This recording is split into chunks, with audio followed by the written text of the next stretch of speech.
नमस्कार दोस्तों, स्वागत है आपका स्टडी फॉर सिविल सर्विसेज में। यदि स्टडी फॉर सिविल सर्विसेज के छात्र हैं तो ये वाला टेलीग्राम जरूर ज्वाइन करके रखिए। यूट्यूब चैनल में हमारे साथ है तो भी ये वाला टेलीग्राम ज्वाइन करना बहुत ज्यादा जरूरी है। सारे नोटिफिकेशन, सारे अपडेट, सारे मोस्ट इंपोर्टेंट पिक्स, सारा रिवीजन सब कुछ यहाँ पे बताया जाता है। टेस्ट को ध्यान से अटेम्प्ट करिए और बताइए कितना स्कोर आपने किया है, कितने सही किए हैं टोटल क्वेश्चन में से। सभी लोग अपना अपना स्कोर जरूर कमेंट करिए। देखिए ये हमारा एससीएस डेली क्विज चैनल है, इसमें डेली क्विज होती है, बिल्कुल फ्री में, इसको जरूर ज्वाइन कर लीजिएगा। ये हमारा इंस्टाग्राम का पेज है, इसको जरूर फॉलो कर लीजिएगा। Study for civil dot services करके अगर आप इंस्टाग्राम में सर्च करेंगे तो आपको मिल जाएगा। वीडियो के डिस्क्रिप्शन में इसकी लिंक दी हुई। इसमें आप स्टोरी सेक्शन जरूर देखते रहा करिए, प्लस इसमें हाईलाइट्स आते रहते हैं और प्लस पोस्ट आती रहती है, इनको जरूर फॉलो करते रहिए। नमस्कार दोस्तों, स्वागत है आपका स्टडी फॉर सिविल सर्विसेज में। इलाहाबाद हाई कोर्ट की जो डेली क्विजेज हो रही हैं तो उसमें आज डे 9 के क्वेश्चन जो हैं उसको सॉल्व करेंगे हम यहाँ पे। और इससे पहले जितने भी क्वेश्चंस हैं वो हमने 8 दिनों के सॉल्व कर रखे हैं। आप उसको यूट्यूब में देख सकते हैं और टेलीग्राम में भी अटेम्प्ट कर सकते हैं। तो शुरू करते हैं अपने इस डे 9 को। पहला क्वेश्चन है, इसमें आपको एक सेंटेंस है, उसमें से किसी पार्ट में एरर है, उसको चूज करना है। अगर एरर नहीं है तो नो एरर वाला ऑप्शन जो है वो चूज कर लीजिए। तो सेंटेंस है कि if she would have come to me I would have given her the money she needed. तो बाकी तो ठीक है, जो पार्ट ए है यहाँ पे लिखा है कि इफ शी वुड हैव, है ना, तो वुड हैव का यूज यहाँ पे नहीं करेंगे क्योंकि सेकंड पार्ट में है। तो जो एक फॉर्मेशन होता है कि if she had come to me, ये यूज होगा, है ना। तो वुड हैव की जगह पे हैड यूज करेंगे। बाकी का जो सेंटेंस उसके बाद का सही है। तो ऑप्शन ए जो है दिस इज इनकरेक्ट। तो ये देखिए, ठीक है। तो if she had come to me I would have given her the money she needed, option A जो है करेक्ट है। नेक्स्ट क्वेश्चन है कि इसमें आपको एक ब्लैंक स्पेस में प्रीपोजिशन ही फिल करना है। तो सेंटेंस क्या है कि he took leave blank space 4 days, ठीक है। तो इसमें क्या भरेंगे, तो जो लीव लेगी वो तो फॉर 4 days है ना, 4 दिनों के लिए लेगी। तो करेक्ट प्रीपोजिशन जो यहाँ पे फिल होगा फॉर यूज होगा, ठीक है, ऑफ नहीं होगा। नेक्स्ट क्वेश्चन है कि इसमें एक वर्ड दे रखा है, इसमें आपको इसका एग्जैक्ट जो मीनिंग है ना, बेस्ट एक्सप्रेस कर रहा है, उसको बताना है। तो वर्ड है आपका अडॉर्न, ठीक है। तो अडॉर्न का मतलब होता है ब्यूटीफाई, ठीक है। ऑप्शन डी जो होगा वो करेक्ट हो जाएगा। ट्रस्ट, राइटर, सस्पेक्ट नहीं होगा। अडॉर्न का मतलब ब्यूटीफाई, उसको सुसज्जित करना, ठीक है, ऑप्शन डी। नेक्स्ट क्वेश्चन है कि एक वर्ड दिया हुआ है, आपको इसका ऑपोजिट बताना है। तो वर्ड जो है आपका वो है जेनियल, ठीक है। तो जेनियल का जो ऑपोजिट होगा वो क्या होगा, ब्यूटीफुल होगा, स्टिंगी होगा, बोरिश होगा या फिर अनकाइंड होगा। तो जेनियल का मतलब ऑपोजिट जो होगा वो अनकाइंड होगा। ऑप्शन डी जो है दिस इज करेक्ट। और इसकी मीनिंग देखें तो जेनियल का मतलब होता है मिलनसार टाइप का जो व्यक्ति होता है उसके लिए प्रयुक्त करते हैं, और अनकाइंड का मतलब निर्दयी आदमी, है ना। तो इस हिसाब से इसका ऑपोजिट हो गया। नेक्स्ट क्वेश्चन है कि एक ईडियम फ्रेज है, इसमें आपको जो उसका एग्जैक्ट मीनिंग हो वो बताना है। तो ईडियम जो आपका है वो क्या है, ब्रिंग होम, ठीक है। ये देखिए यहाँ पे लिखा हुआ ब्रिंग होम। तो ब्रिंग होम का मतलब होता है टू एक्सप्लेन, है ना। एनीथिंग विच इज एक्सप्लेन्ड उसको यूज करते हैं ईडियम के रूप में, ब्रिंग होम, एक्सप्लेन, ठीक है। तो ऑप्शन ए जो है this is correct for this question. Next question है कि इसमें एक कोटेड पार्ट है सेंटेंस में, है ना, ये वाला। तो उसको इंप्रूव करने के लिए क्या यूज कर सकते हैं, अगर कोई इंप्रूवमेंट नहीं है तो ऑप्शन हम जो डी है नो इंप्रूवमेंट का वो चूज करेंगे। तो अब एक्चुअली जो सेंटेंस है क्या है कि he waited for the good news outside the interview room with bated breath, है ना। तो बेटेड ब्रेथ क्या होता है कि ये एक तरीके का ईडियम ही है। तो बेटेड ब्रेथ का मतलब होता है इन एंजाइटी, है ना, काफी ज्यादा एंजाइटी में हो, चिंता में हो, है ना। उसको अपने इंटरव्यू रूम के बाहर उसको अपने रिजल्ट की काफी चिंता थी। तो बेटेड ब्रेथ का मतलब इन एंजाइटी होता है। ऑप्शन ए जो है this is correct. Next question है कि एक out of the 4 alternatives choose the one which can be substituted for the given sentence. मतलब वन वर्ड सब्सटीट्यूशन आपको चूज करना है। तो आपका जो सेंटेंस है क्या है कि an established principle of practical wisdom, है ना। तो इसको बोलते हैं मैक्सिम, ठीक। इक्वाइन, मेटाफर, नियोलॉजिज्म, ये सब नहीं बोलते, मैक्सिम बोलते हैं। और मैक्सिम का मतलब हो गया कोई कहावत, ठीक है, जैसे काफी प्रचलन में हो कि an established principle of practical wisdom. फिर है नेक्स्ट क्वेश्चन कि इसमें से इनकरेक्टली वर्ड आपको चूज करना है। तो आपके जो वर्ड्स दे रखे हैं दीज आर, पहला है एंडोक्राइनोलॉजिस्ट, ये बिल्कुल ठीक है, ठीक है। फिर है जेरोंटोलॉजिस्ट, ये भी बिल्कुल ठीक है। फिर है राइनोलॉजिस्ट, ये भी ठीक है। बट ओटोलॉजिस्ट जो यहाँ पे लिखा है दिस इज इनकरेक्ट, ठीक है। ओटोलॉजिस्ट कैसे लिखेंगे, OTOLO, है ना, LOGIST। तो ओटोलॉजिस्ट का जो मतलब होता है वो जो कान का डॉक्टर होता है ना, जो कान का इलाज करता है, उसको ओटोलॉजिस्ट बोलते हैं, ठीक। तो ऑप्शन डी जो है इस क्वेश्चन के लिए इनकरेक्टली स्पेल्ड था। फिर नेक्स्ट क्वेश्चन है कि आउट ऑफ द 4 alternatives आपको पैसिव वॉइस चूज करना है इस गिवन सेंटेंस के लिए। तो आपका जो सेंटेंस है वो क्या है कि I play chess during my free time, ठीक है। तो अब क्या है, वो खाली समय में चेस खेलता है। तो I play chess during my free time, तो इसका जो पैसिव वॉइस बनेगा ऑप्शन डी बन जाएगा, chess is played by me during my free time, ठीक है। सिंपल पास्ट सेंटेंस में है तो ऑप्शन डी जो है करेक्ट हो जाएगा। बाकी के 3 जो है वो अशुद्ध हैं, ठीक है। ये देखा आपने। नेक्स्ट क्वेश्चन है कि आपको यहाँ पे अरेंज करना है इन 4 सेंटेंसेस को। तो ये देखिए, ये P है, फिर यहाँ पे Q, फिर ये R और S, ठीक। तो इसको अगर हम ऑप्शन डी के हिसाब से देखें, अब डी यहाँ पे चूंकि दिख नहीं रहा है, नीचे भी कुछ चीज़ें लिखी हुई, ये देखिए, तो डी में है PQRS, ठीक है। तो अब इसको अगर इसी के हिसाब से आप अरेंज करेंगे तो ये एक मीनिंगफुल ऑर्डर में कन्वर्ट हो जाएगा, ठीक है। तो आप इसको करके देख लीजिएगा। नेक्स्ट क्वेश्चन है कि एक सेंटेंस है, आपको उसको इनडायरेक्ट फॉर्म में चूज करना है। तो सेंटेंस क्या है कि he told the boy not to sit there, ठीक है। तो इसका जो इनडायरेक्ट फॉर्म बनेगा ये डी ऑप्शन बन जाएगा, don't sit here he said to the boy, ठीक है। तो यहाँ पे सेंटेंस था he told the boy not to sit there, तो डोंट सिट देयर, ठीक है, ये हो गया he said to the boy, ठीक है। डिडंट सिट, डोंट सिट यहाँ पे, he said to the boy, और डिडंट सिट ये वाला जो ऑप्शन सी है ये भी नहीं होगा, ऑप्शन डी जो है वो करेक्ट हो जाएगा। नेक्स्ट क्वेश्चन है 12 नंबर की, the genome India project aims to blank space 10,000 genome genetic samples from citizens across India to build a reference genome, ठीक है। तो यहाँ पे जो ब्लैंक स्पेस में फिल करेंगे, हम फिल करेंगे ऑप्शन सी जो है कलेक्ट, ठीक है। The genome India project aims to collect, ठीक है, एम्स टू कलेक्ट, ठीक है। बाकी कलेक्टेड, कलेक्टिंग, कलेक्ट्स नहीं होगा, ऑप्शन सी करेक्ट हो जाएगा, ठीक है। ये देखा आपने। नेक्स्ट क्वेश्चन है कि यहाँ पे एक आपको क्वेश्चन टैग फिल करना है। तो क्वेश्चन जो सेंटेंस है क्या है कि हिंदूज प्रैक्टिस आइडोलेट्री, ठीक है। मतलब हिंदू जो हैं वो मूर्ति पूजा का मतलब प्रैक्टिस करते हैं, पालन करते हैं, उसको मानते हैं। तो इसके लिए अब क्या क्वेश्चन टैग यूज करेंगे ब्लैंक स्पेस में, तो यूज करेंगे हम डोंट दे, ठीक है। ऑप्शन सी जो है, चूंकि एक कम्युनिटी की बात हो रही है तो हिंदूज मतलब कि वास्ट नंबर ऑफ पीपल, तो it will come under the they, ठीक है। इसके लिए दे यूज करेंगे और उसके हिसाब से जो वर्ब की फॉर्म यूज होगी डोंट, है ना। तो डोंट दे, ऑप्शन सी जो है ये करेक्ट हो जाएगा। फिर 40 नंबर क्वेश्चन है कि a fight between two persons using guns और स्वॉर्ड्स, तो इसको क्या बोलते हैं, ठीक है। तो इसको ड्यूएल बोलते हैं, इफेस बोलते हैं, फेन बोलते हैं या हॉर्ड बोलते हैं। तो इसको जो बोलते हैं ड्यूएल, ठीक है। इसका जो मीनिंग है वो देख लेते हैं। तो ड्यूएल को जो बोलते हैं हिंदी में एक शब्द होता है द्वंद्व युद्ध, है ना।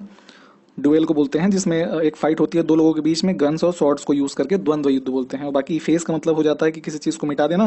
फेन का मतलब होता है कि काफी प्रसन्नता पूर्वक जैसे कुछ होते हैं लोग, तो फेन उसको वर्ड यूज करते हैं। और होर्ड का मतलब होता है भीड़, ठीक है। तो यहाँ पे ड्यूएल जो है, ड्यूएल का मतलब द्वंद्व युद्ध, ऑप्शन ए जो है करेक्ट है।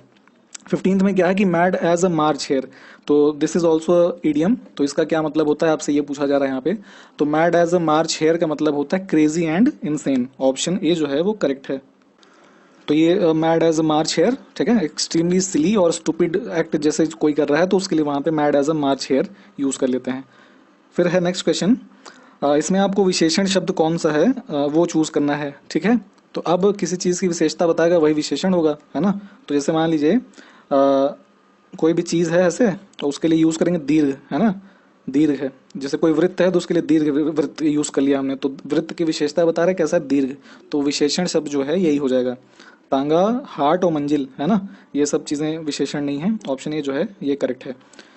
अगला है कि बलवान के अन्याय से उत्पन्न भय के लिए उपयुक्त शब्द क्या होगा, ठीक है। तो मान लीजिए कोई बलवान आदमी है और उसने किसी के साथ अन्याय किया, तो उससे जो उत्पन्न भय होगा वो होगा आतंक, ठीक है। यहाँ पे जो ऑप्शन सी है ये यूज होगा, आतंक। जैसे आतंक की परिभाषा ही यही है कि कोई पावरफुल काफी है और उसने सोसाइटी में अन्याय करना शुरू कर दिया, तो उससे डर के जो लोगों के बीच एक खौफ की स्थिति होगी उसको आतंक ही तो बोलेंगे, अत्याचार नहीं होगा, आतंक होगा। अगला प्रश्न है कि 15 दिन में एक बार छपने वाली पत्रिका को क्या कहते हैं, ये लिखा हुआ है, ठीक है। तो 15 दिन में जो छपती है उसको क्या बोलते हैं, तो उसको बोलते हैं पाक्षिक पत्रिका, है ना। जैसे शुक्ल पक्ष और कृष्ण पक्ष होते हैं, है ना। तो उसमें क्या होता है कि 15-15 दिन पे ये होते हैं, तो इसी हिसाब से वो बना कि पक्ष का मतलब 15 दिन होता है, तो इस हिसाब से ऑप्शन सी जो है करेक्ट है। फिर अगला है कि प्रसून पर्यायवाची शब्द है, प्रसून मतलब किसका पर्यायवाची शब्द है, तो पुष्प का जो है ये पर्यायवाची होता है। फिर है कौन सा वाक्य इसमें जो है शुद्ध है, तो अब चूंकि एक ही वाक्य को कई तरीके से लिखा गया है, तो इसमें जो करेक्ट है ऑप्शन सी है कि यह जीवन की विडंबना है कि व्यक्ति जो चाहता है उसे वह नहीं मिलता, ठीक है। और जैसे बी में लिखा है वह जीवन की गंभीरता है कि जो चाहता है व्यक्ति वह नहीं मिलता। फिर जीवन की त्रासदी है, ये भी गलत है। फिर है यह मतलब जीवन की घोर शत्रुता है, ये भी नहीं होगा, तो ऑप्शन सी जो है ये करेक्ट है। फिर अगला प्रश्न है कि निम्नलिखित में से कौन सा सिस्टम प्रॉक्सी सॉफ्टवेयर का उपयोग करके एप्लीकेशन लेयर फायरवॉल चलाता है, ठीक है। तो प्रॉक्सी माफ कीजिएगा, एक जो फायरवॉल एप्लीकेशन लेयर फायरवॉल, यहाँ पे देखिए यूजिंग प्रॉक्सी सॉफ्टवेयर, तो प्रॉक्सी सर्वर जो होते हैं वही प्रॉक्सी सॉफ्टवेयर यूज़ करते हैं किसी भी जो भी चीज़ें रिस्ट्रिक्टेड है इंटरनेट के ऊपर उसको चलाने के लिए, तो प्रॉक्सी सर्वर यूज़ करते हैं ऐसे प्रॉक्सी सॉफ्टवेयर्स को। मतलब कि प्रॉक्सी का मतलब ही होता है फर्जी, है ना, उसको गलत तरीके से चला रहे हो आप, अनऑथराइज एक्सेस कर रहे हो। तो ऑप्शन डी जो है ये करेक्ट है।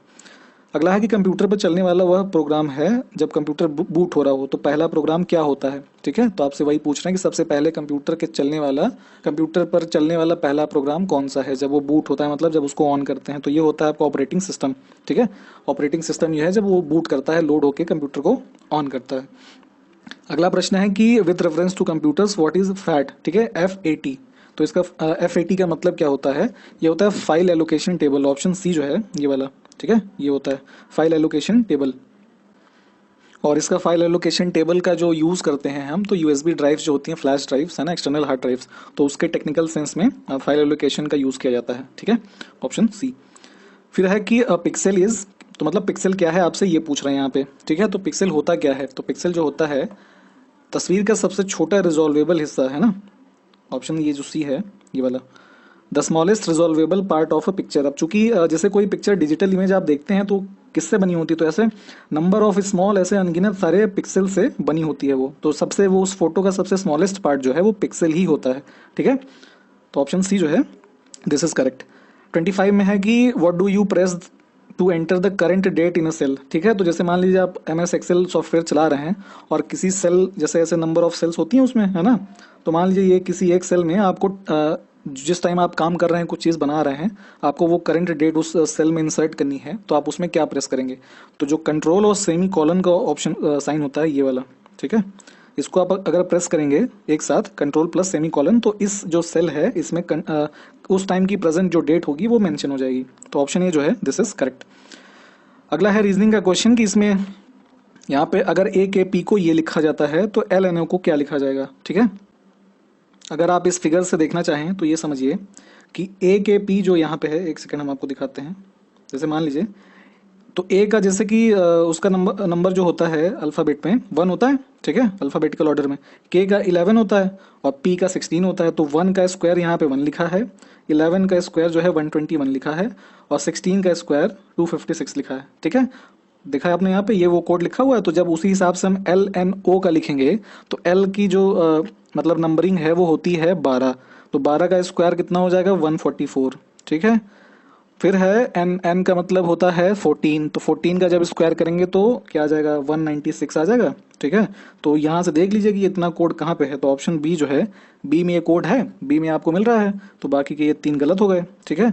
तो इस हिसाब से बी ऑप्शन जो है यहाँ पे LNO के लिए कोड हो जाएगा 144196225। ओ का कोड जैसे होता है क्या 15, तो 15 का स्क्वायर 225 होता है, ठीक। तो ऑप्शन बी देखा आपने, दिस इज करेक्ट। इस प्रश्न में देखिए यहाँ पे आपको क्वेश्चन मार्क की जगह पे क्या फिल होगा वो फिल करना है। तो अब देखिए ऑर्डर क्या बन रहा है इस क्वेश्चन में कि 5 है, उसके बाद क्या है 13। तो यहाँ हो क्या रहा है कि देखिए यहाँ पे इसके बीच में है ना 2 का है ना क्यूब ले लिया हमने, ठीक है, ये तो क्या हो जाएगा 8 हो जाएगा, 8 और प्लस 5 13 हो गया, ठीक। अब 13 के बाद क्या यहाँ पे 40 है, ठीक। तो 40 में क्या हुआ, इन दोनों के बीच में हमने लिया फिर 3 का क्यूब, ठीक है, तो 27 आएगा, 27 प्लस 13 40 हो जाएगा, ठीक है, 40 आ गया। अब 40 के बाद है 104, तो यहाँ पे हमने क्या लिया 104 के लिए हमने ले लिया 4 का क्यूब, तो इसको जब सॉल्व करेंगे तो हमारा आ जाएगा 104 आ गया। अब 104 के बाद हम 5 का क्यूब कर लेंगे, ठीक। तो क्या हो जाएगा हमारा टोटल 200 यहाँ पे सॉरी ये देखिए 125 आ गया, 125 में 104 जोड़ेंगे तो कितना आ जाएगा 229। ऑप्शन ए जो है करेक्ट हो जाएगा, ठीक है, ये देखा आपने। फिर 28 नंबर क्वेश्चन में है कि 2 स्टेटमेंट हैं और उनके 2 कंक्लूजन है, तो उसके बेस पे कौन सा ऑप्शन होगा ये आपको चूज करना है, ठीक है। तो पहला स्टेटमेंट है ये देखिए यहाँ पे कि सम बैंक्स आर प्राइवेट, और दूसरा स्टेटमेंट है कि ऑल प्राइवेट आर इंडस्ट्री, ठीक। तो यहाँ पे फिर जो कंक्लूजन है, कंक्लूजन में पहला स्टेटमेंट है कि सम बैंक्स आर इंडस्ट्री और दूसरा है ऑल बैंक्स आर इंडस्ट्री। तो अब इसके हिसाब से ये देखिए 4 निष्कर्ष यहाँ पे लिखे हुए हैं, तो अब हम देखते हैं इसमें से सही क्या होगा। अब यहाँ पे हम अगर इसको आपको दिखाएं देखिए, तो जैसे पहला स्टेटमेंट कि सम बैंक्स आर प्राइवेट, तो जैसे मान लीजिए ये है बैंक, ठीक है। अब बैंक का कुछ हिस्सा जो है वो प्राइवेट है, ठीक, ये प्राइवेट हो गया कुछ बैंक। फिर अगला दूसरा स्टेटमेंट कह रहा है कि ऑल प्राइवेट आर इंडस्ट्री, तो जो अब ये प्राइवेट है, ये देख लीजिए, तो ये पूरी जो प्राइवेट है मान लीजिए ये क्या है, इंडस्ट्री है, ठीक, इंडस्ट्री। तो अब कंक्लूजन देख लेते हैं यहाँ पे। तो पहला कंक्लूजन है कि सम बैंक्स आर इंडस्ट्री, तो यहाँ पे देखिए ये नीला वाला जो है इंडस्ट्री है और बैंक ये रेड वाला है, तो बैंक का कुछ हिस्सा जो है इंडस्ट्री है, तो पहला कंक्लूजन तो ठीक है। फिर दूसरा कंक्लूजन क्या कह रहे हैं कि ऑल बैंक्स आर इंडस्ट्री, तो अब यहाँ पे पहले हमने देख लिया कि बैंक का कुछ हिस्सा जो है ये देखिए, बैंक का जो इतना वाला हिस्सा है यही तो इंडस्ट्री है, बाकी का बैंक जो है वो बचा हुआ है। तो दूसरा स्टेटमेंट हमारा जो कंक्लूजन का है वो गलत हो गया। तो इसके हिसाब से जब आंसर देखेंगे तो only conclusion 1 follows, option A जो है ये करेक्ट है, ठीक है, ये देखा आपने। फिर 29 नंबर क्वेश्चन में है, अब यहाँ पे देखिए, a group of boys have an average weight of 36 kg, एक फिर one boy weighted 42 kg leaves the group and another boy weighing 30 kg joins the group, है ना। तो 36 kg उनका एवरेज वेट था, 42 किलो वेट का एक लड़का चला गया और 30 kg वेट का एक लड़का जो है वो ज्वाइन कर लिया उसमें, ठीक है। तो if the average weight now becomes 35.7 kg then how many boys are there in the group, ठीक है। तो अगर अब 35.7 kg एवरेज वेट बन गया 30 kg वाले के आने के बाद, तो पूछा जा रहा है कि नंबर ऑफ बॉयज की संख्या जो है वो कितनी है। तो इसको सॉल्व कर लेते हैं। अब देखिए यहाँ पे क्या है कि एवरेज वेट जो है लड़कों का पहले था 36 kg, न्यू वेट जो एवरेज हो गया क्या हो गया 35.7 kg। तो कितना चेंज हुआ दोनों में, तो 0.3 का चेंज है, ठीक है, चेंज जो है 0.3 का चेंज है, 0.3 kg का। तो अब नंबर ऑफ बॉयज जब निकालेंगे हम यहाँ पे तो क्या करेंगे, 42 का गया था 30 का आया, ठीक है, और जो चेंज हुआ 0.3 का चेंज हुआ, ठीक है। तो इसको जब सॉल्व करेंगे हम यहाँ पे तो क्या आएगा, आ गया 120/3 आ जाएगा, तो 3 से इसको काटेंगे 40 आ जाएगा। तो टोटल जो है वो नंबर ऑफ बॉयज की संख्या है 40, ऑप्शन सी जो है ये करेक्ट हो जाएगा, ठीक है। वही चीज़ यहाँ पे हिंदी में लिखी है। फिर भी 30 नंबर क्वेश्चन है कि simple interest received by a person in 10 years on a principal of 9500 is 130% of principal.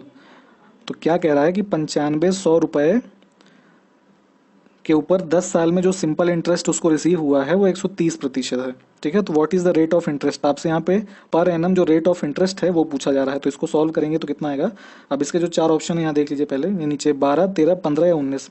तो अब इसको जब हम सॉल्व करेंगे, इक्वेशन बना के इसको समझें अगर, तो क्या है कि पहले रेट ऑफ इंटरेस्ट जो है उसका क्या है 9500, ठीक, 130/100, ठीक है। फिर यहाँ पे उसका प्रिंसिपल है 9500, रेट हमको निकालना ही है, ठीक है, और 10 साल में यहाँ पे 100। इसको जब आप सॉल्व करेंगे तो ये सॉल्व होकर रेट जो हमारा आ जाएगा यहाँ पे 13% का आ जाएगा, ठीक है। ऑप्शन बी जो है दिस इज करेक्ट। फिर अगला प्रश्न है कि what is the common name of CaOCl2, ठीक है। इसका जो कॉमन नेम है CaOCl2 का क्या होता है, तो ये होता है आपका ब्लीचिंग पाउडर, ठीक है। ऑप्शन सी जो है ब्लीचिंग पाउडर का ही ये केमिकल नेम है, ठीक। फिर इसमें क्या है कि which among the following is also called as power house of the cell, तो ये बोलते हैं माइटोकॉन्ड्रिया को, ठीक है। ऑप्शन बी जो है this is correct for this question. Mitochondria जो है आपका कोशिका का शक्ति गृह कहा जाता है, ठीक।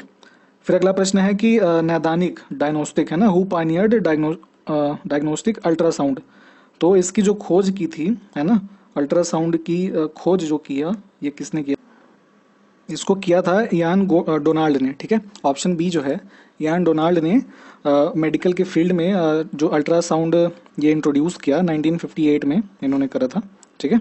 तो ऑप्शन बी जो है this is correct for this question, ठीक।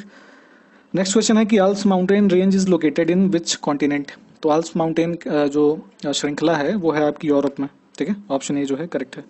फिर है कि प्रधानमंत्री सुरक्षित मातृत्व अभियान provides facility of free health checkups and required treatment on which, मतलब ब्लैंक स्पेस है, which day of every month, ठीक है।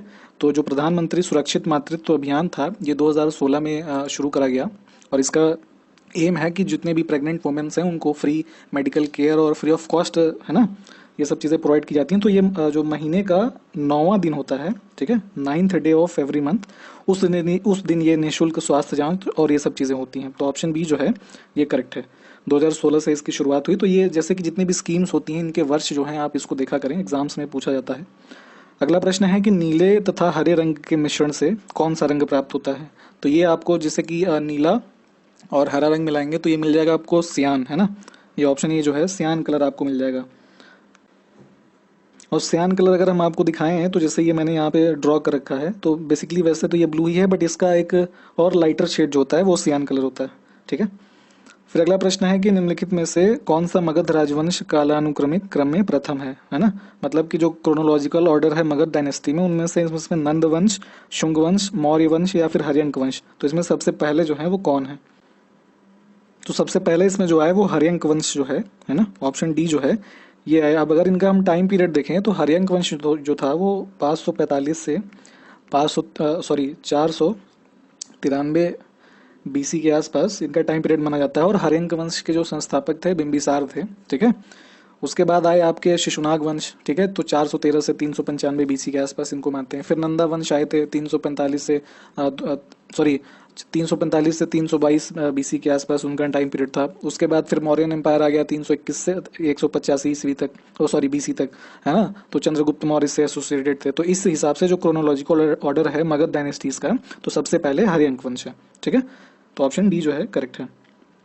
फिर है कि मौर्य काल में सार्थवाह किसे कहते थे? तो सार्थवाह मौर्य काल में बोला जाता था, जो व्यापारियों का काफिला होता था, है ना, कन्वे ऑफ मर्चेंट्स, उनको सार्थवाह बोला जाता था। फिर है कि इसमें से कौन से जो हैं करेक्टली मैच्ड पेयर्स हैं? ठीक है, तो अब इसमें क्या है देख लीजिए। ये पहला है नासिक का जो इंस्क्रिप्शन है ना, ये है गौतमी पुत्र से रिलेटेड। ठीक है, तो ये बिल्कुल ठीक है। फिर हाथी गुम्पा है, ये खारवेलास से रिलेटेड है, ये भी बिल्कुल ठीक है। और तीसरा यहाँ है गिरनार, तो ये रुद्रदामन फस्त, ये जो थे इनसे रिलेटेड है। ठीक है, तो ऑप्शन डी जो है ये करेक्ट है, इसमें तीनों ही सही सुमेलित हैं। फिर अगला प्रश्न है कि निम्नलिखित चोल शासकों में जिसने बंगाल की खाड़ी को चोल झील का स्वरूप प्रदान किया था वो कौन था? ठीक है, तो इसमें ये जो चोल झील का स्वरूप जिसने प्रदान किया बंगाल की खाड़ी को, वो थे राजेंद्र प्रथम। ठीक है, ऑप्शन बी जो है राजेंद्र प्रथम ने इस जो मॉडर्न डे में बंगाल की खाड़ी है उसको चोल झील का स्वरूप प्रदान किया था। फिर है कि सर्वप्रथम भारत पर आक्रमण इनमें से किसने किया? ठीक है, तो जो गिवन ऑप्शंस हैं कि महमूद गजनवी जो था, इसने भारत पे सर्वप्रथम इन दिए हुए 4 लोगों में से और महमूद गजनवी ने ही भारत में मतलब 17 बार आक्रमण किया लगभग, और सोमनाथ मंदिर जो था उसको लूटा, और 1001 के एडी के आसपास इसने फर्स्ट अटैक जो है इंडिया पे किया। तो ऑप्शन बी जो है करेक्ट है। अगला है कि मुकुंदरा हिल्स टाइगर रिजर्व कहाँ पे है? ठीक, तो जितने भी अभी लेटेस्ट में ऐड ऑन हुए हैं tiger reserves, wild life sanctuaries, Ramsar sites, इनको बिल्कुल याद कीजिए, यही सब पूछे जाते हैं एग्जाम में। तो फिलहाल मुकुंदरा हिल्स जो है दिस इज इन राजस्थान। ठीक है, option C is the correct answer. फिर है स्टैंड अप इंडिया स्कीम कब लॉन्च करी गई थी भारत सरकार के द्वारा? तो ये लॉन्च की गई थी आपकी अप्रैल 2016 में। ठीक है, स्टैंड अप इंडिया, तो जो ट्राइबल पीपल हैं उनको मतलब कि एज एंटरप्रेन्योरशिप शुरू करने के लिए, फंडिंग वगैरह के लिए ये स्कीम रिलेटेड है। फिर अगला क्वेश्चन है कि निम्नलिखित में से कौन यूएनईपी है ना, संयुक्त राष्ट्र पर्यावरण कार्यक्रम द्वारा प्रकाशित नहीं किया जाता है? तो ये कुछ रिपोर्ट्स यहाँ पे दे रखी हैं, इसमें से कौन सी उसके द्वारा यूएनएप के द्वारा प्रकाशित नहीं की जाती है? तो जो एक्शंस ऑन एयर क्वालिटी है ये तो यूएनएप करता है रिलीज। फिर है ग्लोबल एनवायरनमेंट आउटलुक, ये भी करता है। वर्ल्ड सिटीज रिपोर्ट जो है this is not published by UNEP. ठीक है, तो वर्ल्ड सिटीज रिपोर्ट जो है ये रिलीज की जाती है यूएन हैबिटाट जो ऑर्गेनाइजेशन है। ठीक है, यूएन हैबिटाट, उसके द्वारा ये पब्लिश किया जाता है। और लेटेस्ट रिपोर्ट जो है वो 31 अक्टूबर 2020 को आई थी, तो इसके बारे में आप इसको पढ़ें। ठीक है, तो ऑप्शन सी जो है ये यूएनएप के द्वारा नहीं होता, बाकी के ये दो होते हैं, और world cities report UN habitat के द्वारा। ठीक है, अगला प्रश्न है कि according to union budget 2021-22 100% electrification of broad gauge, है ना, routes of Indian railways to be completed by. तो अब जो बजट में इसका टारगेट दिया गया है वो दिया गया है दिसंबर 2023 जो है वहां तक के लिए 100% इलेक्ट्रिफिकेशन जो है ब्रॉड गेज, जो आपका जो रेलवे लाइन्स होती हैं स्टैंडर्ड गेज और ब्रॉड गेज जैसे होता है ना, तो ब्रॉड गेजेस जितने भी हैं उसको दिसंबर 2023 तक के लिए इन्होंने टारगेट रखा है यूनियन बजट 2021। अगला प्रश्न है कि by many a happy accident recollections of a life is written by. ठीक है, तो ये पुस्तक जो है किसके द्वारा लिखी गई है? तो ये जो भारत के पूर्व उपराष्ट्रपति थे हामिद अंसारी, इन्होंने लिखी है। ठीक है, by many a happy accident recollections of a life. ठीक है, ये देखा आपने। फिर अगला प्रश्न है कि recently the ministry of external affairs India, मतलब जो यूनियन वाली एक्सटर्नल अफेयर्स मिनिस्ट्री है, एक ही है वैसे, स्टेट में तो होती नहीं है, हैज कॉमेमोरेटेड चाबहार डे। ठीक है, चाबहार डे की शुरुआत कब करी गई है? तो ये शुरू किया गया है 4 मार्च 2021 को। ठीक है, तो यहाँ पे 4 मार्च 2021 से चाबहार दिवस की शुरुआत करी गई है मिनिस्ट्री ऑफ एक्सटर्नल अफेयर्स के थ्रू। Option A. 48 में है कि who has been awarded the Nobel prize for literature of the year 2020। तो 2020 में साहित्य का जो नोबेल है वो किसको दिया गया है? तो ये दिया गया है लुइस ग्लक को। और इनको दिया किस कैटेगरी में गया है, या मतलब किस इनकी बुक के लिए दिया गया है?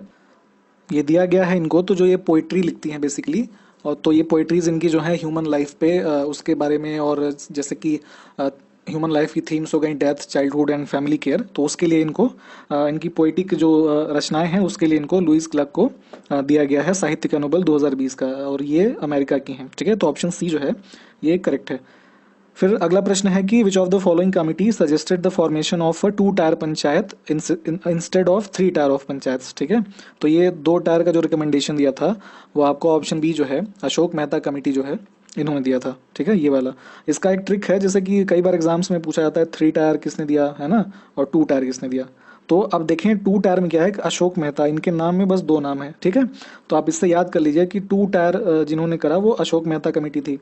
और 3 टायर में क्या है, तो ये पहला ऑप्शन है ना बलवंत राय मेहता, तो बलवंत राय मेहता में 3 नाम है। ठीक, तो 3 टायर का बलवंत राय मेहता और 2 टायर का अशोक मेहता। ठीक है, तो ये एक छोटा सा शॉर्टकट है। फिलहाल 2 टायर के लिए अशोक मेहता कमेटी इसका आंसर है।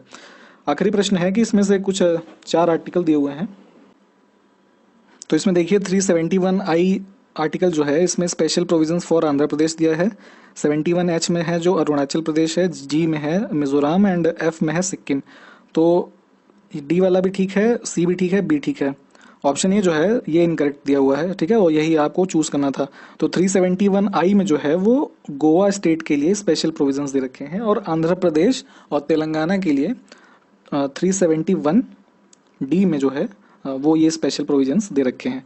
और कॉन्स्टिट्यूशन का जो पार्ट 21 है वहाँ पे टेम्परेरी, ट्रांजिशनल और स्पेशल प्रोविजन करके जो एक पार्ट है, आप उसको पढ़ेंगे तो वहाँ पे ये सारी चीज़ें आपको मिल जाएंगी। ठीक है, तो इस क्वेश्चन के लिए फिलहाल ऑप्शन ए जो है ये इनकरेक्टली मैच है, वही यहाँ पे हिंदी में लिखा है।